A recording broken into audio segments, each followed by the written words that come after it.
ஓம் சக்தி. ஏன் அன்பு தங்கமே, நீ மிகவும் நேசித்து விரும்பிய ஓர் உறவால் இப்பொழுது மனமுடைந்து இருக்கின்றாயா? கவலை கொள்ளாதே. உன்னுடைய இந்த நிலைமை கண்டு நான் எப்படி அமைதியாக இருப்பேன்?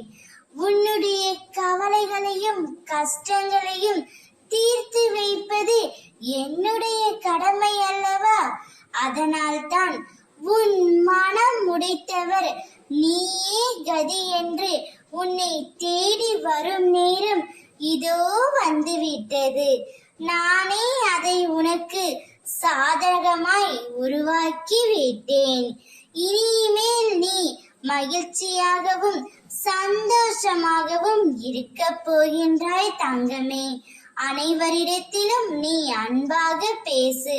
யாரோ ஒருவர் உன்னை வெறுத்து விட்டார், உதறிவிட்டார் என்பதற்காக நீ எல்லோரிடத்திலும் அந்த கோபத்தை வெளிப்படுத்துவது நியாயமா தங்கமே?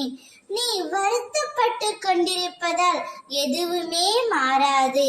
நம்பிக்கையோடு கம்பீரமாக உன் குறிக்கோள் என்னவோ அதை நோக்கி நீ செல்.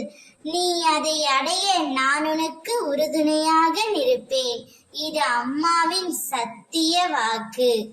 பொறுமையோடு காத்திருந்தால் நான் நிச்சயம் அருள்மழை பொழிவேன். இனி என் குழந்தை கண்ணீர் சிந்தக்கூடாது.